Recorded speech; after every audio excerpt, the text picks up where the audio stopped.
Welcome to the Health Show. My name is Sal DiBella, and I'm the host of the show. And this is Deborah McGill, and she's also a host. A little bit about me. I wrote a book. I'm also a health coach, a researcher, and a hypnotherapist. Today, we have a very special guest, and his name is Chris Wark. He's a cancer survivor. He was diagnosed with stage 3 colon cancer at a young age of 26 years old. He has a website called chrisbeatscancer.com. He is also a health coach. So welcome, Chris, to our show. Hi, Sal. Thanks for having me. No problem. The first question I would like to ask you, and you've probably been asked many, many times. Could you tell us your story in reference to your cancer? Yeah, absolutely. Well, it's funny because when I started my site, which is chrisbeatscancer.com, I initially started it because I thought if I put my story online, I wouldn't have to tell it anymore. But little did I know, I tell it more than ever now. So when I was 26 years old, I was having abdominal pain, and I went to the doctor. They misdiagnosed it as an ulcer, and I'd ignored it for months before that.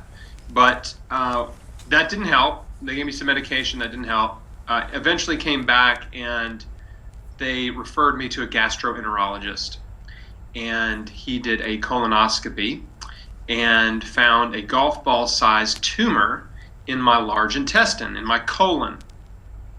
So the next thing that happened was they said, we've got to send this to the lab to get it biopsied, hopefully it's not cancerous.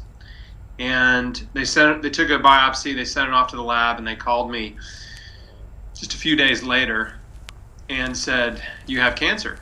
You have colon cancer. So that was pretty weird. Pretty weird to hear that, being 26. Mm-hmm. I didn't have anyone, I'd never met anyone with cancer at that point in my life. No family members, no friends, nobody. I'd seen some people out in the world, with cancer that were obviously cancer patients, but I was pretty clueless. And so they said, look, we've got to get you into surgery. We've got to get this out of you as quickly as possible before it spreads. And which, by the way, is the way that's what they tell all cancer patients. They rush you into surgery, chemo, and radiation before you really have time to sit back and analyze your life, to think about maybe why you have cancer, what caused cancer. Typically, doctors will just tell you, oh, well, this is hereditary, it's genetic, it wasn't your fault, we don't know what caused it, we just got to get it out of you as soon as possible. So they're really not interested in the cause, they're not interested in healing, they're just interested in treatment, in treating you in some way. Whether that leads to ultimate health and healing or not, it's really inconsequential. Because the medical industry is set up to treat cancer, they're not set up to cure it or heal it. There's more money treating it than there is in curing it. Mm-hmm. Despite all the lip service about looking for a cure, they've been saying that for 60 years. So I didn't know any of that. So I was like, okay, I guess I need surgery. Let's, when do I have it? So they scheduled me for surgery on New Year's Eve, December 2003. Surprise, it's been 10 years. And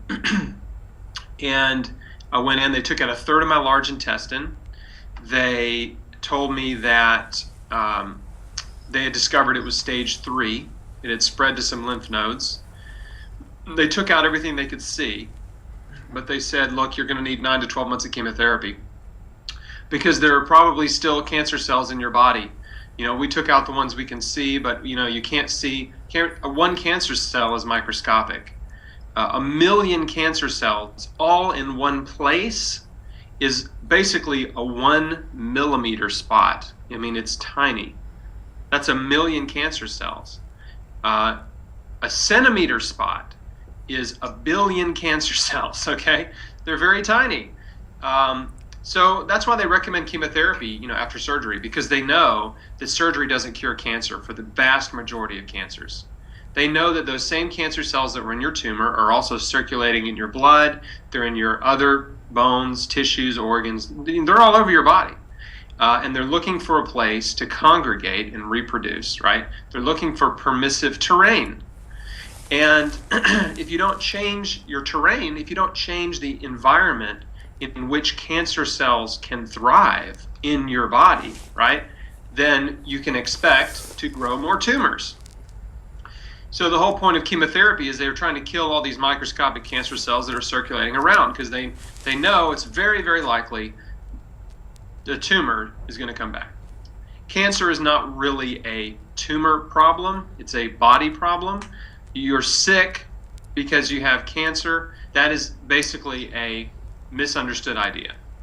You have cancer because you're sick. You have tumors because you're sick. Cutting the tumors off does not correct your sickness for the vast majority of cancers. So when we went home from the hospital, and actually I'll back up, because there were two things that happened in the hospital that were very serendipitous, that really started me thinking about the industry and about health and nutrition and the disconnect between medicine and nutrition. The first thing that happened was I was laying in the bed in the hospital. They brought me my first meal after surgery. I hadn't eaten in 2 or 3 days. And the first meal they served me was a sloppy Joe. A sloppy Joe. Right? The best example of the worst cafeteria food. Sloppy Joe. Mystery meat, some kind of sauce, white bun, right? And I remember they brought that to me and they put it in front of me, and I just looked at it and I was like, this doesn't seem like the best thing for a cancer patient, right? This doesn't seem like the best thing for somebody who just had a third of their large intestine removed, right? This is kind of like, isn't this like junk food?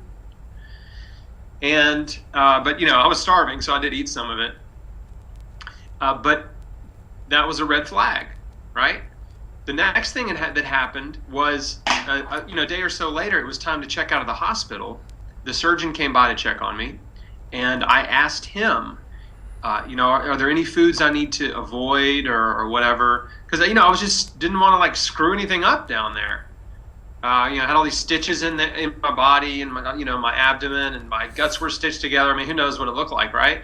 And so I was pretty conscientious. I didn't want to eat some kind of food that would screw it up. So anyway, I asked him, is there any food I should eat or avoid or whatever? And he said, he's like, no, just don't lift anything heavier than a beer.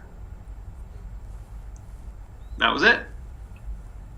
That was the nutritional advice I got from my surgeon, cancer surgeon. So again, I'm like, okay, I went home and was in recovery from surgery, and I had, about 3 or 4 weeks till they wanted to start chemo. And, I was just kind of thinking about my life and thinking about what my next step was. And I had this increasing resistance to chemotherapy. I accepted it in the beginning as, okay, I guess this is my life. I guess I'm the cancer patient, and I'm going to look like all those cancer patients out there in the world. And, but as I started thinking about it, the idea of poisoning my way back to health did not make sense. It just didn't make sense. I couldn't get around it. I had this conflict. And, I'm a pretty logical person. And so, I just, things that I do need to make sense to me. And so I did what, a lot of people do when they're in a crisis, when they're desperate, when they really they're in a situation that's beyond their control, is my wife and I prayed. We just prayed. We said, God, I don't know what to do. And if there's another way besides chemotherapy, just show me. And we did a lot of praying, but that was one specific thing we prayed about.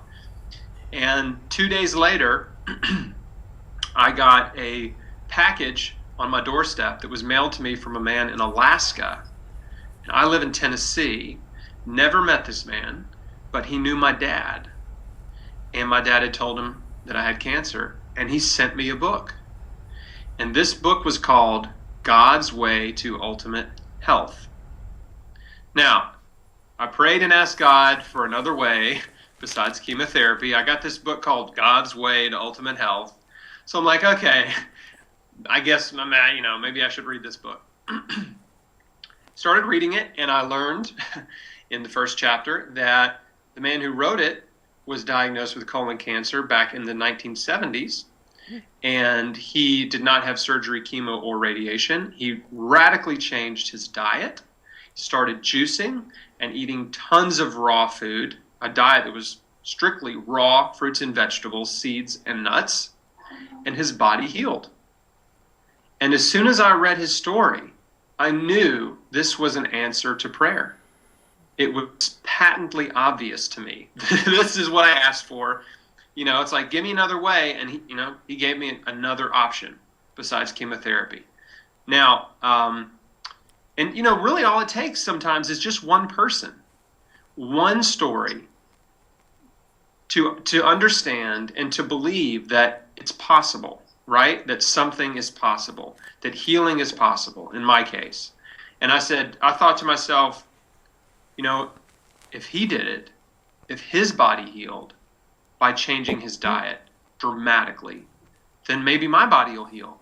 Maybe that's the reason I have cancer. Maybe it's because I haven't been taking care of myself, because I've been poisoning and polluting my body with all this junk food, processed food, man-made food that is devoid of nutrition. And I've been eating way too many animals, too much meat and dairy, too much rich, high protein, high fat food. And what would happen if I just made this radical change? And so that made sense to me. See, chemo didn't make sense, but completely changing my diet and my life in order to promote healing made perfect sense. It made sense because I believe that the earth was created by God for us, and that everything we need comes from the earth, right? And so I'm thinking, well, maybe I need to get back to a earth-based diet, a totally natural, healthy diet, and see what happens. I don't understand the science behind it. I didn't know anything about anything, but instinctively, I thought this is a much better option for me than chemotherapy. So I jumped on board 100% immediately. Went shopping, bought a bunch of organic fruits and vegetables, bought a juicer, started juicing, eating giant salads, just giant bowls full of fruits and full of vegetables, eating fruit occasionally as snacks. And, for me, it was just 100% radical change immediately. Now, when I was about a chapter or two into that book, I called my wife who was at work, and she said, and I said, I know what I'm going to do. I just started reading this book, and I was excited. I was telling her all about this. I was like, this is it. This is an answer to prayer. And she thought I was nuts. And some family members thought I was nuts and called me and said, you have to do what the doctor says. You have to do chemotherapy. They're using the best treatments that are available. And don't you think if there was something better, they'd be using it? Those are the exact same things that most people with cancer hear when they think about using nutrition or alternative therapies, the fact that nutrition is an alternative therapy is pretty ridiculous in and of itself. But those are the kind of arguments you hear. And I didn't have good answers for them at the time. I was like, I don't know. I don't know why. It just makes sense to me. But I agreed to go see the oncologist. Will you please just go talk to them, hear what they have to say? Maybe they have some alternative therapies, right? So I go in and we go to the cancer clinic. The parking lot is packed. We're driving around in circles, just trying to find a parking place. The lobby's packed, waiting room's packed. I sit down, I'm looking around, just kind of surveying the situation, scanning the room, trying to see if there's anyone else in there that, I have anything in common with, right? It's like, okay, I'm in the cancer club now, who else is in the club? Any other cool people in here? Any other rock and rollers with long hair and a handlebar mustache? That's what I looked like at the time. And there weren't. It was all people, no offense, that look like you, Sal. Gray hair. Mm-hmm. It was all people with gray hair. And me, the 26-year-old, right? People in their 50s, 60s, 70s, 80s. Some of them in wheelchairs. And me, the 26-year-old. And I just thought, God, I don't belong here. I mean, this is just so strange to be here. I just don't feel like I need to be here, like I'm supposed to be here. And the TV was on. We're sitting on the couch waiting to see the doctor, and the TV's on, and out comes Jack LaLanne. You know Jack LaLanne, right? Yes. Mm-hmm. So it was on the Today Show or one of those morning shows, and Jack LaLanne comes out, and he's the guest, for that segment, and he's going off about fruits and vegetables and juicing, and this is why we're so sick, because we're eating all this man-made processed food and junk food that we were never intended to eat. And he said, if man made it, don't eat it, right? And I'm sitting on the couch going, are you serious? Like, he's speaking to me through the television, right? He's like confirming all of this stuff that I had just discovered and had, and this path that I had just embarked on. And I looked at my wife and I said, can you believe this is on right now? And she said, yeah, it's pretty weird. Then we go in and see the oncologist, and he says, he gave me the standard pitch. Oncologists are a lot like robots. They see 20, 30, 40, 50 people a day.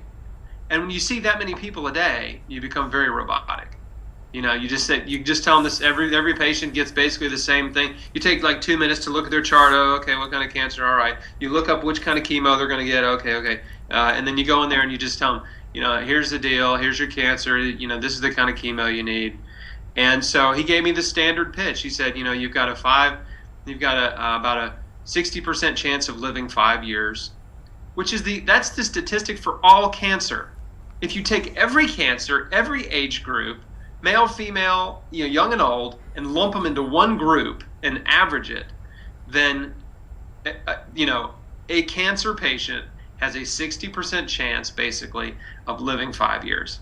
It's a completely meaningless statistic because they're lumping way too many people with different types of cancers in different ages and different stages all together. But anyway, that's the statistic he used because it sounded the best. If he had used the actual statistic for stage 3 colon cancer lasting 5 years, it was more like 30%. But he told me 60 because that would give me more hope, right? That the treatment might work. Okay? That's what they do. They feed you information that makes the treatments sound like they work better than they really do. Again, at the time I had no idea. It's only after years of research that I've pieced all this together.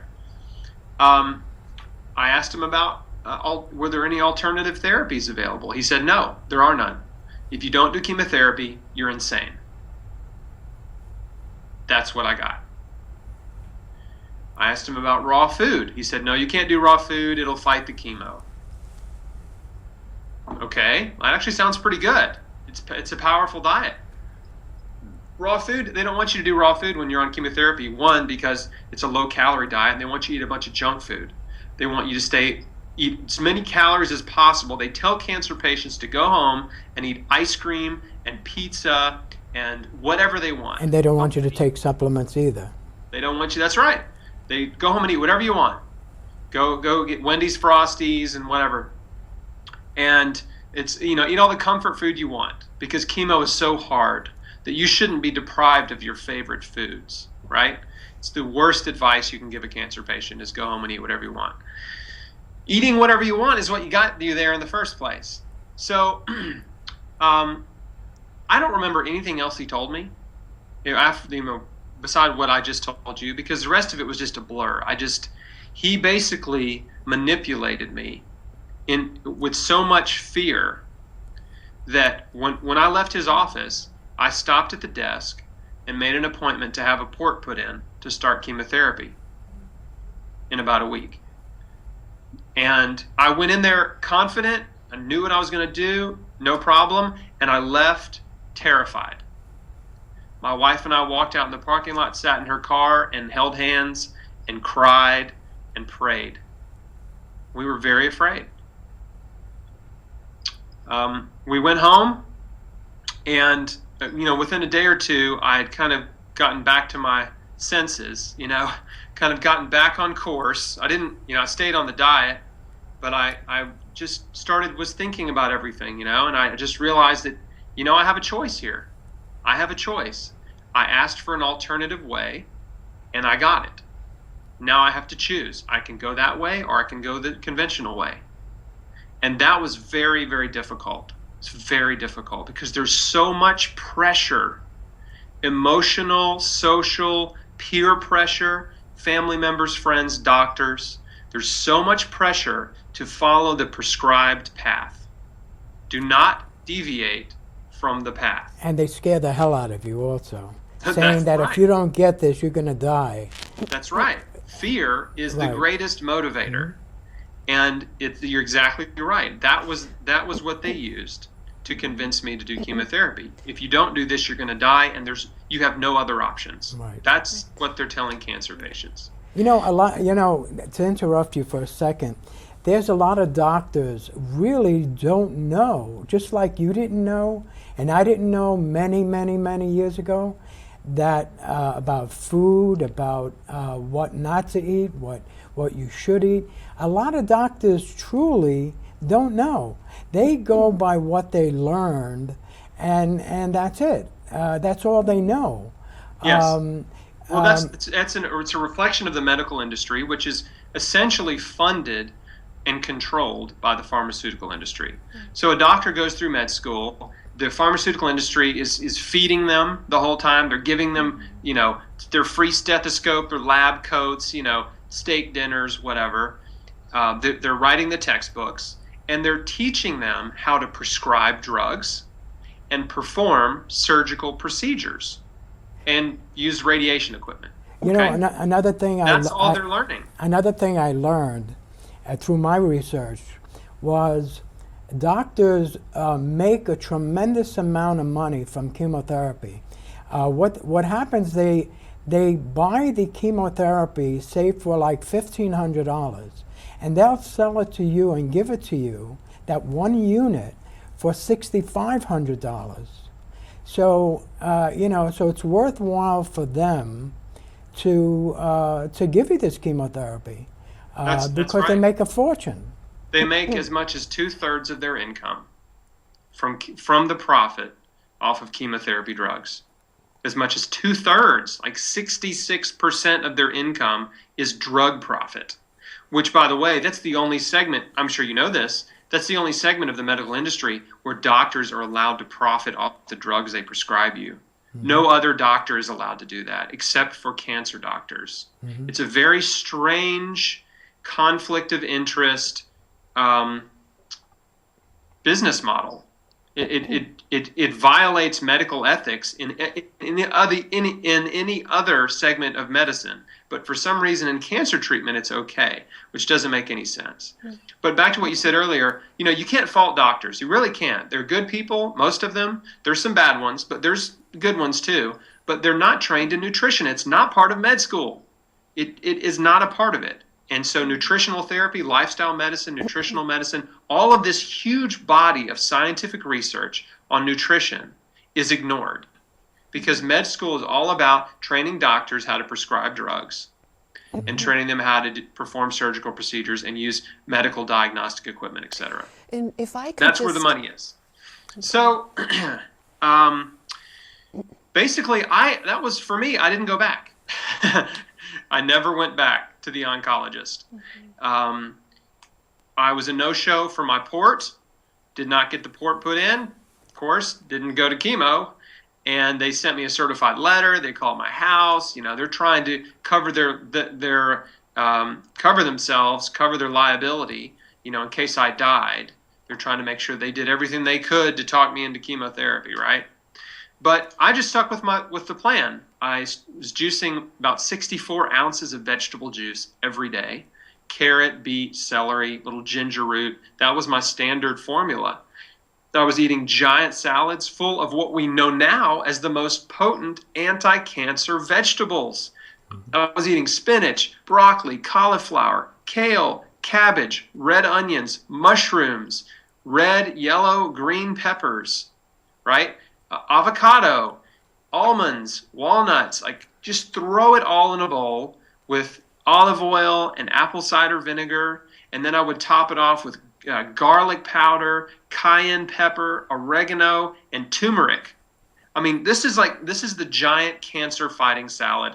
The recipe's on my website. I just gave it to you, but if anyone wants to watch a really old video, like shot with a camera phone of me making it that I made years ago, it's on my site. It's on YouTube. But yeah, so I ate that twice a day, lunch and dinner. I would juice through breakfast. Sometimes I'd eat a green apple or grapefruit, for a snack, or I'd eat nuts for a snack. I made a fruit smoothie every day with a fresh young coconut, cut it open, scoop out the meat and the juice, put it in a blender, make coconut milk, and then add frozen organic berries, because berries are the most potent anti-cancer fruits, right? They have compounds, they have vitamins. All of plant food has vitamins, minerals, nutrients, enzymes, and they have phytochemicals, thousands and thousands of phytochemicals, which are plant-based chemicals that assist the body in every function in the body, especially anti-cancer functions like boosting your detoxification of your liver, boosting the immune cell, your immune system and immune cell function, and combating inflammation, all these things, right? And so I was overdosing on fruits and vegetables. I went from the standard American diet, eating maybe one serving of fruits and vegetables a day, to this radical anti-cancer diet where I was getting about 15 to 20 servings of fruits and vegetables every day in my body. And, I describe it as massive action. That's what it was. I took massive action, because massive action produces massive results. Minimal action, minimal results. And I didn't want minimal results. You know what I'm saying? Right. If somebody wants to lose weight and they cut out sugar, that's okay. That'll help a little bit. They stop drinking Cokes, that'll help a little bit.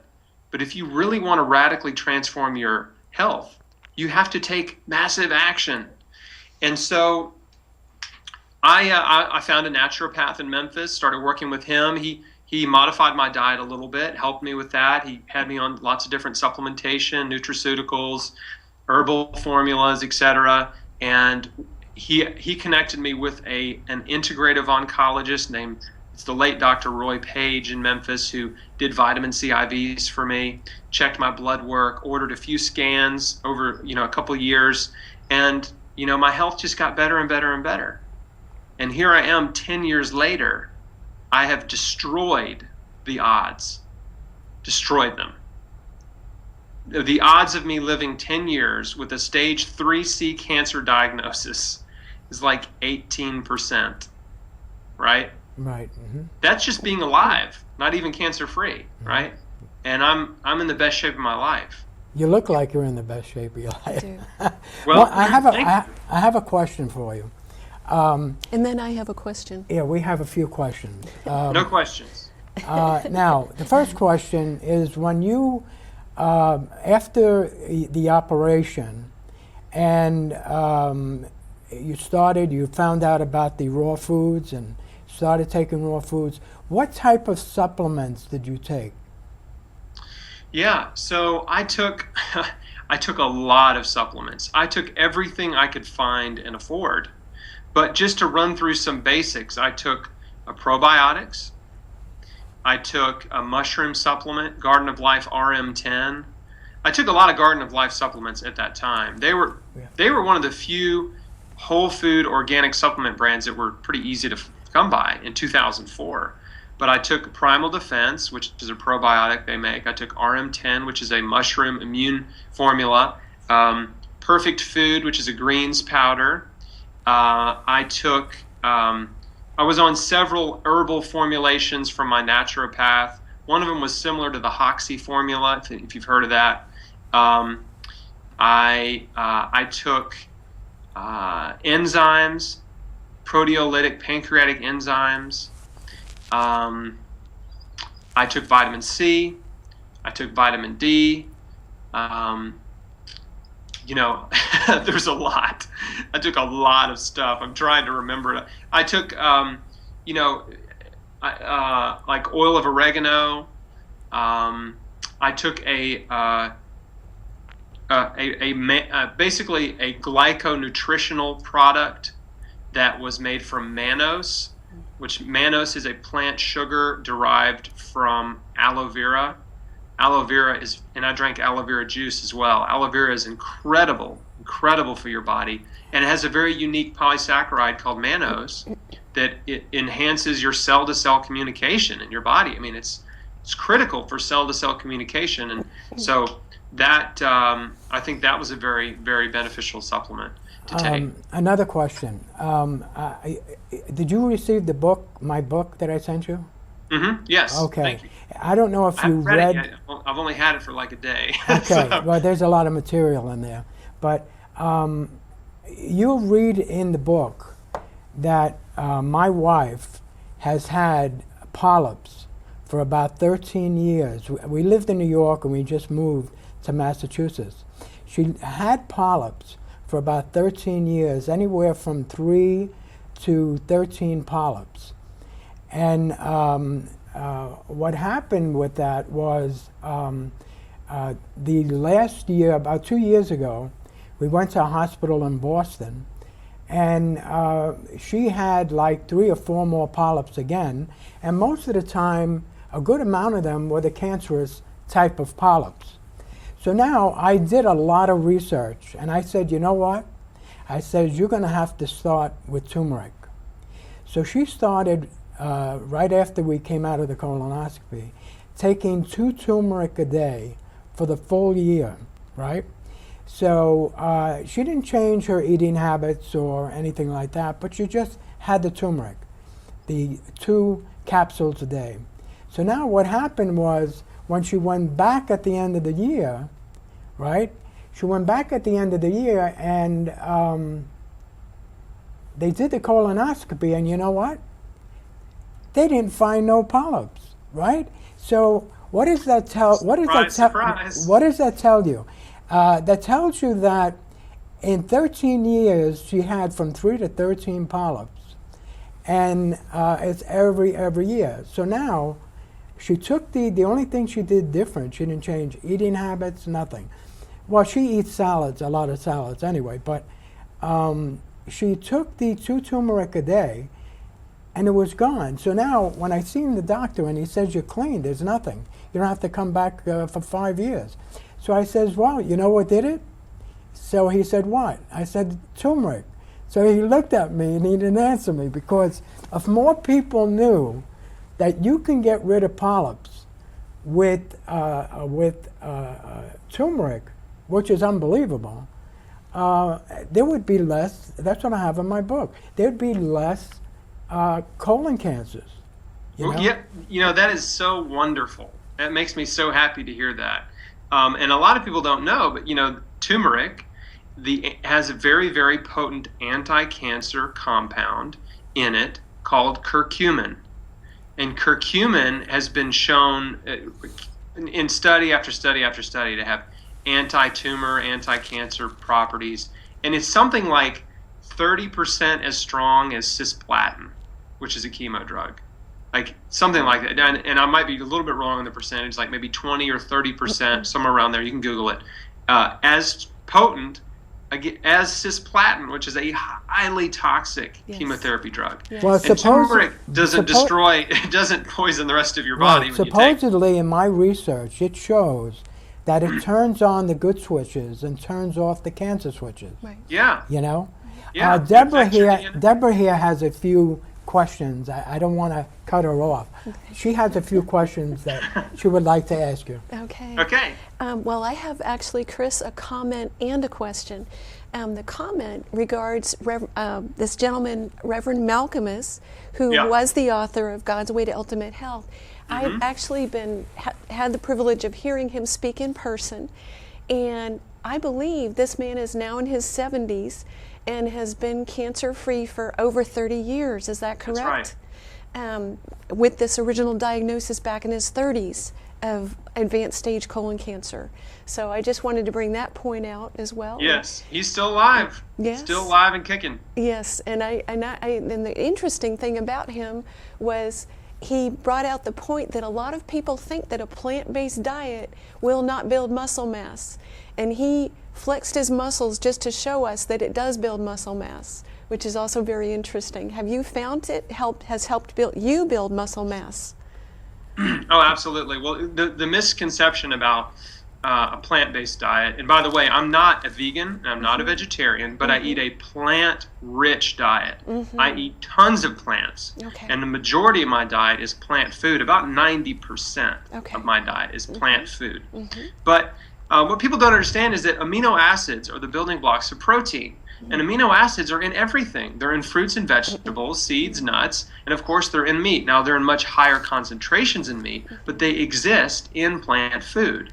And especially peas and beans, quinoa, and grains, those have the highest sources, and hemp seeds, highest sources of protein. In fact, hemp seeds are, I think, probably the highest concentration of protein from any plant food. There may be something out there that's higher, but I'm not sure what it is. 3 tablespoons of hemp seeds have 10 grams of protein. That's from 3 tablespoons. So it's about, let's see, 4 or 5 times as much as lentils. So anyway, yeah, the body will use all the amino acids you consume to build and maintain muscle. And the average person out there is eating way more protein than their body needs. Your body only needs 40 or 50 grams of protein a day, and that's very easy to get from plant food without taking any extra supplements. But the problem is a lot of Americans are eating 100 grams a day or more, and what happens is the body just stores that as fat.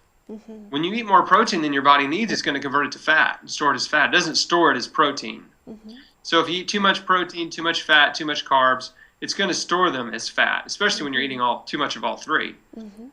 But yeah, I work out 3 days a week. I'm strong. I mean, I consistently get stronger and stronger and stronger.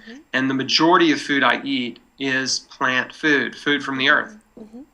And Chris, you said about 90% of your diet is plant-based. Yeah. What's the other 10%, just out of curiosity for our listeners? So back in 2004, I was completely raw vegan for 90 days. And at the end of the 90-day mark, my naturopath was looking at my blood work, my urine, my saliva, hair samples, stool samples, looking at my complete metabolic picture, and of course my weight. And he said, "Listen, you need more animal protein in your diet." And I was like, "You think so?" And he was like, "Yeah, I do. I think so, because the way you're eating right now, you're not able to maintain a healthy weight." And he was right. I was extremely skinny. I'm 6'2". I was 6'2" then, still 6'2" now, but I weighed like 135 pounds. I mean, I looked like a skeleton. And I just wasn't getting enough calories on a raw vegan diet. So what he did is he said, you need to eat more cooked food and eat animal protein about 3 times a week. And so that's what I converted to. So I stopped eating all raw food. Now I eat maybe 60% raw. The other would be cooked food, cooked veggies, oatmeal, stuff like that. And then a few times a week, I'll eat clean organic meat. So maybe organic grass-fed beef, organic free-range chicken. Occasionally I'll have these local eggs. A friend of ours from her chickens. Wild-caught Alaskan salmon, organic lamb. So those are just some of the options, but it's a few times a week, And what's amazing, what I've learned since then, is that if you do research and study all of the longest living cultures around the world, there are these unique pockets of people around the world on every continent that have exceptionally long life and exceptionally low incidence of disease. And they have a lot of things in common. Even though they eat very different foods, they eat the majority of their diets are plant-based. None of these people are vegans. None of them are vegetarians. but they eat tons of plants. They eat lots of rice and beans and corn, of course, non-GMO corn. They eat lots of grains. They eat lots of fruits and vegetables when they're in season and, if they're available in that climate. And they eat very little animals. Some eat once or twice a week. Some eat twice a month. Some eat once a year. Like the Okinawans, they're culturally the ones that have stuck to this sort of diet, this longevity Okinawan diet they've been eating for, the last 100 years. They eat a pig once a year. On the New Moon Festival, they slaughter a pig and they eat pork once a year. To make this clear, Chris, you're talking about, when did you start that? When you had the cancer and you were fighting to survive, I'm sure you didn't do that. You were on a raw diet, juicing and supplements and all of that. At what point in you were cured? Then you were a survivor, no cancer in your body. Then you went to eat all of these foods. Is that right? The meat and all of that? No. Was the first 90 days I was raw vegan, and then after that I added clean meat and cooked food in. But I kept up the juicing, kept up the giant salads, kept up all the supplements. Okay. So again, it was only after 3 months adding a little bit of clean meat back into my diet and more cooked food. Really just at night I was eating cooked veggies like quinoa and brown rice, sweet potatoes. Rural Africans, by the way, who have almost zero chronic disease and have for decades, the ones that don't live in industrialized areas, eat massive amounts of rice and sweet potatoes. Right. Well, I agree with that. I agree with all of that. The only thing I don't agree with is the meat. I've been telling people for 28 years there's 3 things you shouldn't do. The first thing is stay away from tap water. The second thing is stay away from sugar. And the third thing was do not eat meat. Because really the way corporations are nowadays, there's nobody watching out for us, just like with cancer. You don't know if you're eating a diseased piece of meat or not, I mean, I agree. You have to know where it comes from. Right. You have to know where it comes from. It needs to be organic if you're going to eat meat. Free range, organic, locally sourced is best if you're going to eat it. Right. Well, personally, I haven't. I know. I totally agree with what you're saying, but I know a lot of cancer patients that did eat meat and healed their cancer. But again, it was a drastic reduction in the amount that they consumed. And so, everybody's a little bit different, and I thrived on a diet that had a little bit of meat. Like I said, less than 10% of my diet from animal protein. And there's not a one-size-fits-all formula for everyone. Right. But again, I think some people don't do well on a vegan diet. They just don't. Their bodies just need, and some of it has to do with metabolism, some of it has to do with blood type. Yes. And body types. I'm an ectomorph, blood type O, very high metabolism. And so for someone like me, my protocols, might make the most sense.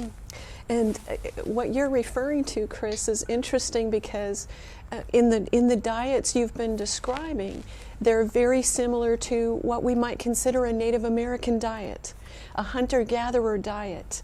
Which is also in modern lingo called the paleo diet.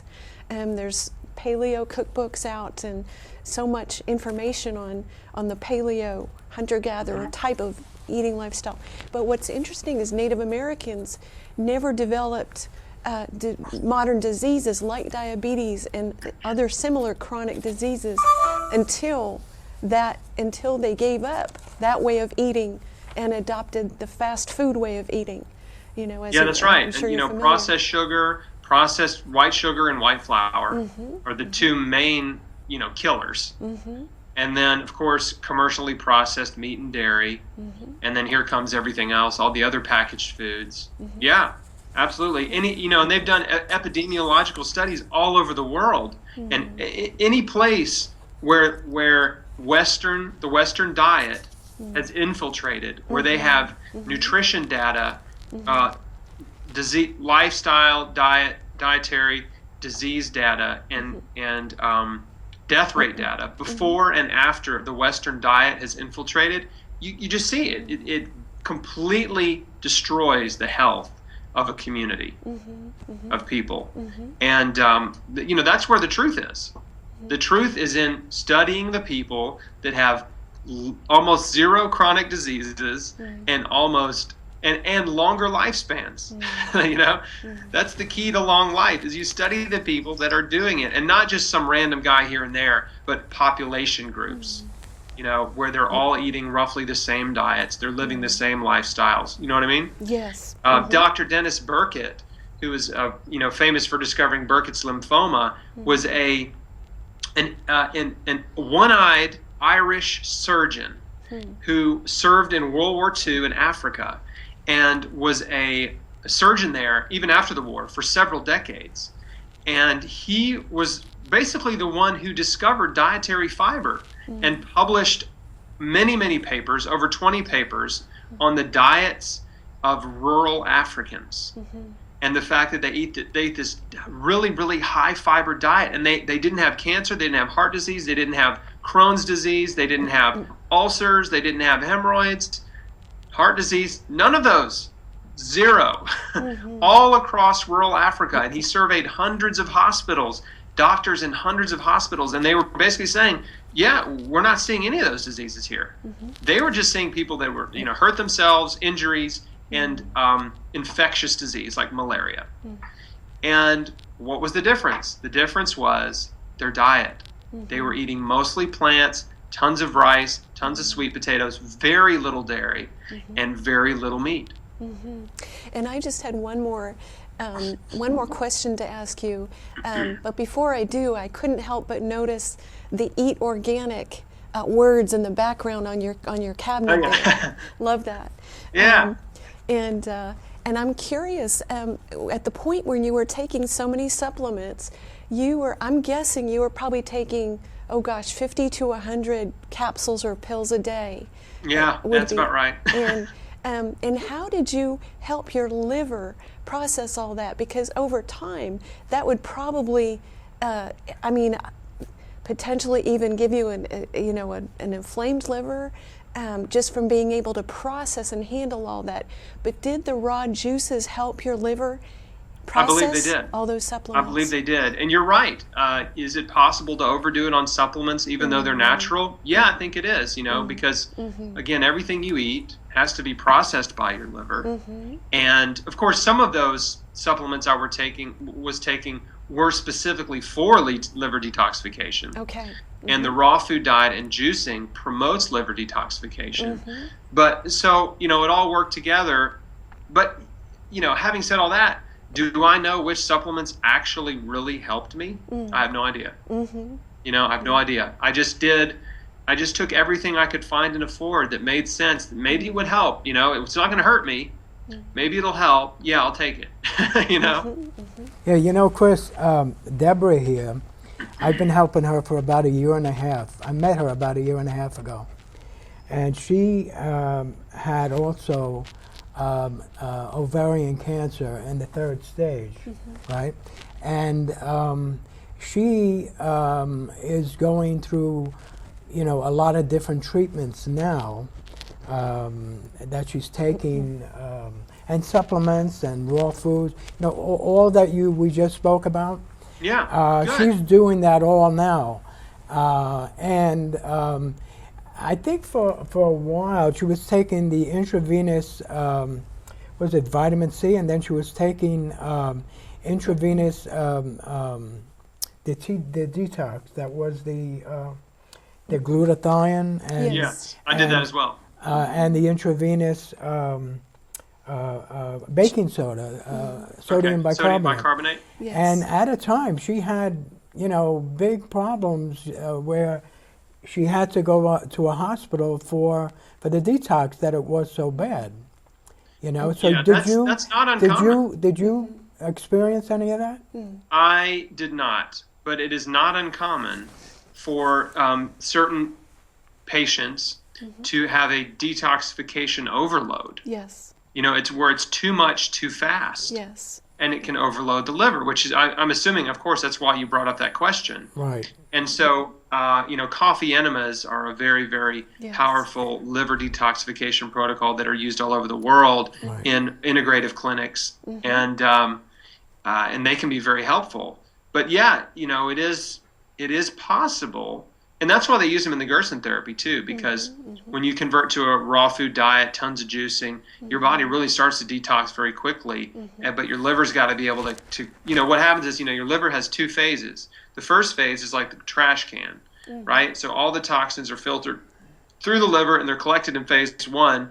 And then they're moved over to phase 2. And phase 2 is where they're sort of, organized, for lack of a better word, and then dumped, excreted in the form of liver bile into your digestive tract, into your colon, and then the food that you ate, your last meal, moves through and picks up that liver bile and carries it out the back door, right? So the liver has to keep excreting that bile, and that liver bile is literally just toxic sewage in your body. And one of the reasons that a raw food diet, a plant-based diet, a high-fiber diet is so beneficial is because it moves through your digestive tract very fast. And so it continually carries that liver bile out, whereas a diet that's rich in meat and dairy and junk food moves through very slowly. And the slower that food moves through the body, the more time it has to putrefy and rot and cause what they call auto-intoxication, where you're actually reabsorbing toxins from this, fecal matter that are being reabsorbed through the walls of your digestive tract and your colon as it sits there, from sluggish bowels. So yeah, that's just back to the liver thing. The liver's got to keep pumping out that bile, and it's got to keep getting carried out by the food you eat. Otherwise, it can. And if it's too much too fast, then it can get overloaded, clogged up, inflamed, whatever. Well, the good part is, with Deborah, usually people with the ovarian cancer like she has, usually only live until about the 5th year. She's going on her 6th year. And she's doing very, very, very well. Well, they gave me the same statistics that they gave you, Chris. So yeah, there you go. It is commonly used. Yeah, and have you spent any time looking up what the real statistics are for your diagnosis? I have, and they're probably even a little bit worse than what I was told. So yeah. You're right. But that's with standard treatment. That's the thing. Yes. Those statistics are people that go through conventional medicine. They don't really apply to people like you and I. They go home and radically change their diet and lifestyles. They're not measuring people like us. They're not counting us. That's true. I never went back to the oncologist. They're not going to write a paper about me. That's true. So it's up to people like, that was why I kind of felt the burden to put my story out there, because I know, look, there are people out there that need to hear this. Yes. No one's talking about it. Everybody's talking about chemo and radiation, this stuff that isn't working. The way the industry defines working is very different than the way you and I define working. Yes. Working is cancer-free, I'm healed, I can go back to normal life. Right? That's working. Yes. To the industry, working means, we shrunk the tumor a little bit. Right. The therapy's That's working. true. If it shrinks the tumor, it's working. Even if the tumor doesn't go away, as long as it shrunk it a little bit, then it's an effective treatment. Yes. Right? And that's the big deception about cancer treatment, is that even the language they use about treatments being effective, working, etc., it doesn't mean what the patient thinks it means. Right. We increase this person's length of life by 6 months. That's effective. Yeah. Right. Yes. Increasing longevity, but they're still dead. By a few months. They're still dead. And by the way, that extra 3 months or 6 months that this drug supposedly got over this other drug were 3 months of hell. That's right. They were miserable, sick, and dying. Right.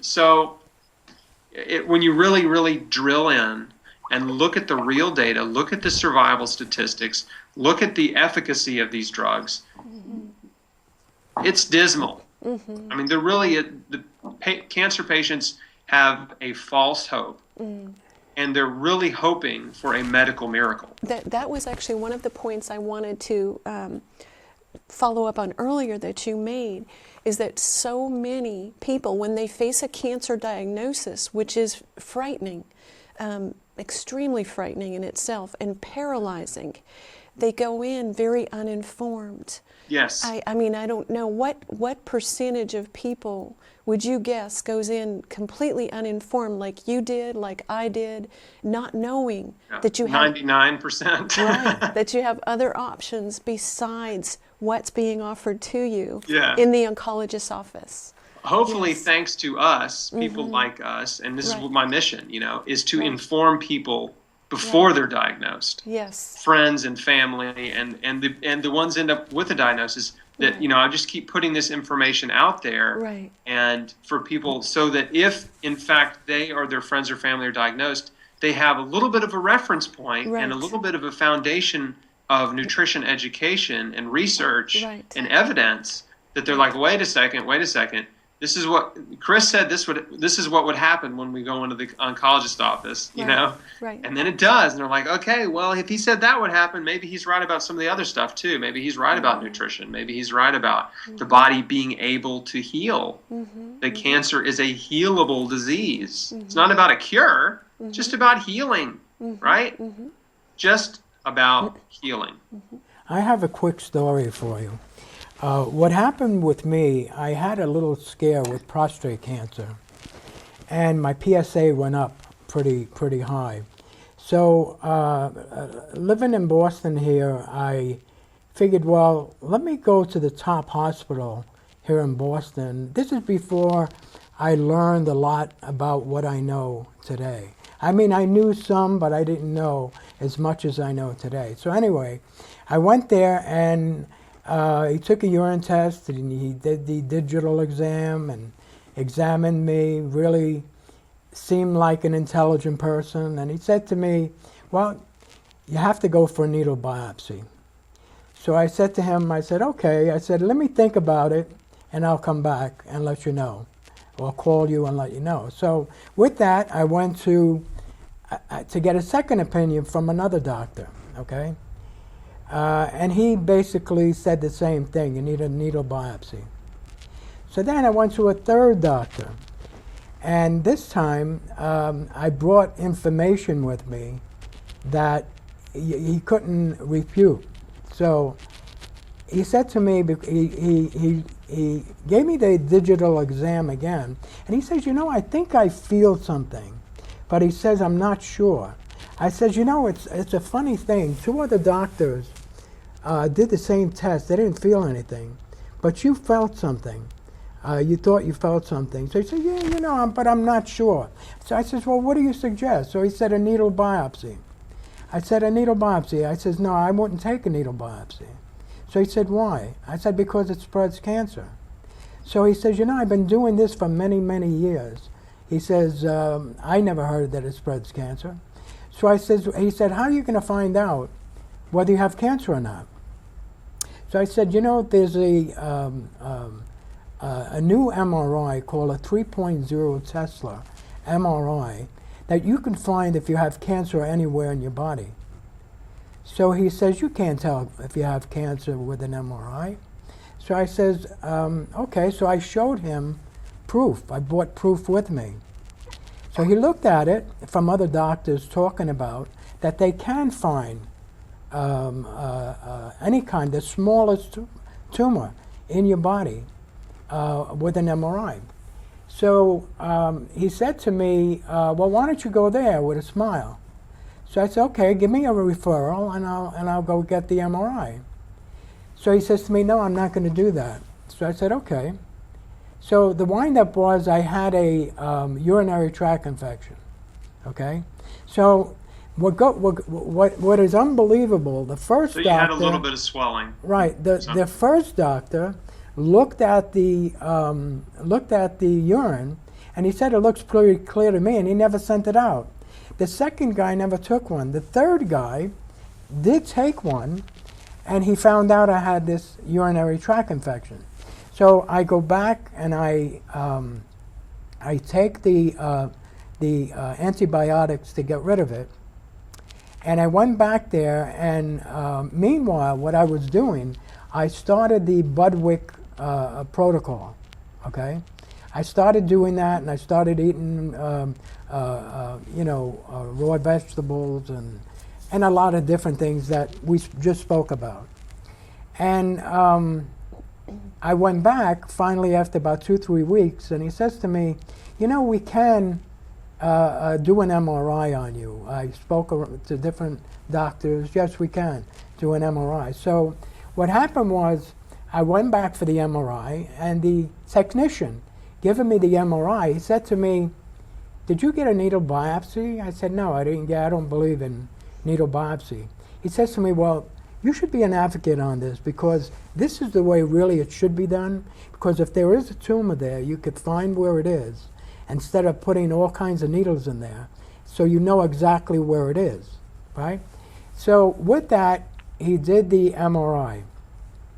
About 2-3 days later, I get a call back from the doctor telling me, the same doctor that said to me, "You can't tell through an MRI if you have cancer," he said to me, "We didn't find cancer anywhere in the prostate or anywhere down there." He said to me, "The only thing we found was a sac, like a cyst, maybe. Sac, and with nothing in it." Okay, so with that, I became a believer that all that I did very possibly got rid of whatever was in that sac. That I changed everything completely to a raw diet and taking supplements like turmeric and many other supplements. Look, hey, I believe it. I'll never know whether I had body can cancer or heal. not. The body can heal. Right. It's just not that strange a concept. Right. So I would except suggest in the cancer treatment world, they're shocked, and they can't explain it. And it's funny too, because they have a term for it. They call it spontaneous remission. Right. Right. That is the term for the cancer's gone, but we don't know why, because it wasn't from the treatment. But for some reason it's gone, so they call it spontaneous remission. Right. Whereas you and I just call it healing. The body healed it.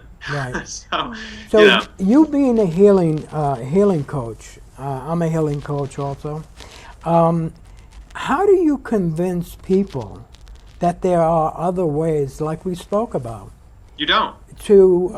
Because there are a lot of non-believers. Yeah, you don't. They come to you in the 4th stage of cancer, having chemotherapy with their immune system beaten down, and at that point, I'm not saying they can't cure themselves, but it's 100 times harder to heal. Well, you're right. It's more difficult.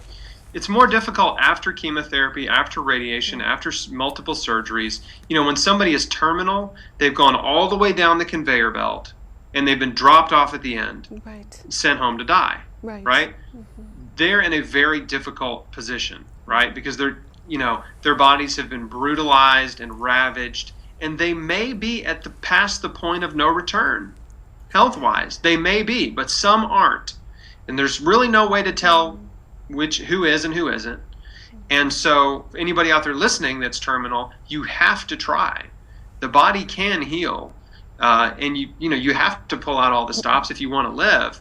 That's what you have to do. But if you don't want to live, it's okay. Just enjoy however much time you have left. But as far as convincing people, you can't. The people that I coach, they're already convinced. Yes. Right. They already understand. They already believe the body can heal. They've already either made a decision to change or started to change. They're already immersed in the process, and they just want to talk to me. They want some guidance. They want some direction. They want my opinion. They want some feedback. You know what I'm saying? They know I'm not a doctor, but I just read and research a lot, and I have my own personal experience and the experience of a lot of other survivors who've healed naturally to draw from. And so that's where the value, where people see the value in talking with me and having me as their coach is. But yeah, in the beginning, I wanted to try to convince people. I wanted to try to, evangelize. And then I just realized it's very, very, it's just a waste of time, effort, and energy to try to convince someone that doesn't want to be convinced, And And so the best you can do, like what you're doing, you write a book, you start a website, you do a TV show, whatever, you put the information out there, and the right people will see it. And some people will instantly understand it and accept it and believe it, and some people won't. And so I just focus on helping the people that want my help versus trying to convince the people that don't. Right. Would you say, Chris, that that many people will go to an oncologist's office with a cancer diagnosis and believe that they sincerely believe they're going to die fairly soon or within the next year or however long it may be, if they don't have the chemotherapy that they're being signed up for next week? And that is potentially a very major fallacy that's being promoted by the medical system, that the vast majority of people with a cancer diagnosis have a little bit of time to work with to research their odds. Yes. Would you agree with that? Oh, yeah. The vast majority of cancer patients have many years to live. Even if they do nothing, they have many, many years to live. There are a few that are diagnosed when it's like, blocking their windpipe or something, and they need emergency surgery. That's different, but that's a very, very small percentage of cancer cases. Most cancers, breast cancer, colon cancer, prostate, liver, lung, whatever, they do have time. You have time to change your life, to read, to research, right? But the medical industry creates this sense of urgency. Yes. They use the fear of dying, and they create a sense of urgency for you to jump on the train, basically jump on the chemo train as soon as possible.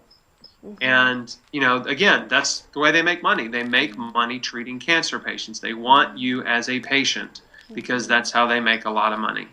And oncology is the fastest growing segment of the medical profession and is an income. They're making the most money, and their income is going up and up and up. This is why, Chris, this is why I wrote the book. This is why in the book I tell people, you're not going to die today, you're not going to die tomorrow, you probably won't die next year. The cancer took many years to get to where it is now. Yes. So what I'm giving them is choices in the book. And once you look at the book, it's overwhelming, but it's like a medical dictionary for alternative treatments. There's maybe people like you, I have maybe 40 people like you that's on YouTube links that talk about what they did to cure themselves, okay? I think that's very important for a cancer patient to hear. I have doctors, alternative treatment doctors, like Dr. Brzezinski, Dr. Simoncini, Dr. Whitaker, so many different doctors there where they could get, another opinion on Dr. Flavin, which we just interviewed before you. And they have choices. They can go there. They could hear about coffee enemas. They could hear about hemp oil. They can hear about so many different things that are curing people, which is unbelievable. And that's why I wrote the book, to make people aware. I've been doing this for 28 years. And when it came that my life might be in jeopardy, I looked more. And when I found that there is so many cures out there, it took me a year and a half to get this whole book together. And once you see it and you look at it, you'll see there is so much. I think there's more information in my book than any other book that's out there. And it's all coming from people like you. It's coming from doctors that are curing people. It's coming from people that have been taking different things. But everybody talks about the raw food diet, no matter who you, in other words, you talk to doctors, they have their different protocols, all the doctors I spoke to. But they all have that main food diet. Common thread, yeah. They always have that diet, and they always have different supplements, such as turmeric. and a lot of other supplements that will, and there's the chemosensitivity test that people don't even know about, you know. It'll tell you what will work on you, what will not work on you. And it'll also will tell you what supplements or what protocol would work on you. So that's why I think once you look at my book and you see, it talks about everything we spoke about today and more, and a lot more. And that's, I think, why it's been #1 on Cancer Cures and Amazon Kindle since I put it in 2013. And it's still #1 today. That's great. I'm looking forward to reading it. Yeah, and a lot of information. A lot of, it's amazing. It's overwhelming, really. But I have it like in a dictionary where you can look and see each topic. You know, what they hear about now. They can go see how to give themselves a coffee enema. They can go and see this supplement or that supplement and hear from people how it worked, you know. So do you have any other questions? No, I was just going to mention you made reference to the Budwig diet, which is a protocol involving cottage cheese and flaxseed that I'm sure we'll get to in another show. Right. I just wanted to quickly mention that. Right. No, we'll get that supplements and alternative treatments that people can do for themselves, like the intravenous vitamin C. You can make it yourself. I have that in my book also. And that supposedly is just as potent as the intravenous vitamin C. You know, so it's all in my book. And is there anything you want to say that we didn't cover that you'd like to get out to people at all? No, you know, I'll just close with this. If anybody out there is watching this and you have cancer, you just need to understand that you do have time and that this is your life. And you shouldn't do anything you're not comfortable doing, you don't have a good feeling about, that goes against what you believe is true and is a good idea, right? Right. It doesn't matter who wants you to do it, the doctor, your friends, your family. This is your life. And you need to make the best decisions for you. And you need to make decisions for you and no one else. And so I just want to encourage anybody out there watching to radically change your diet, change your lifestyle, start reading, start researching, start watching these survivor testimonials. There's a bunch on my site too. Chris Beat Cancer I interview other survivors, other people that have used nutrition and natural methods to heal. It's just part of it. I love sharing those stories. Just like you're interviewing me, sharing my story, I do the same thing with people. I'm on the other side of the camera, you know what I mean? So there is hope. And the hope is that your body can heal. Right. And Chris, we just applaud you and your wife for making the choices and really celebrate your life. Thank you I so applaud much. you. Thank you. If anybody wants to get in touch with you, could you give them the information other than the website, chrisbeatcancer.com? Is there another method of getting in touch with you? The website's the easiest. I'm on Facebook. I'm on Twitter. I have a YouTube channel. If you put in Chris Beat Cancer, you know, on any of those sites, I'm very easy to find. And so, yeah, and anywhere they want to follow me, go for it. Okay, great. It was great having you as a guest on our show. Yes. And maybe we'll do this again sometime. Sounds like fun. Okay, nice talking to you, and we'll talk to you soon. Okay, bye now. Bye-bye now. Take care. So I want to thank you for joining us today. Chris really gave a lot of information about what he did. And once again, I want to mention that we have a support group at the First Church, Congregational Church in Boxford. And we meet the first Monday of the month and the fourth Monday of the month. The March month, I won't be there the first week in March, but I will be there in April. If you want to get in touch with me or want to talk to Deborah, you can email me at Sal DiBella, that's SALDIBELLA, the number 2, at AOL.com, and I'll answer your email. So thank you, and I hope this was interesting, and I hope you learned something today, and we'll see you soon. And we wish you good health.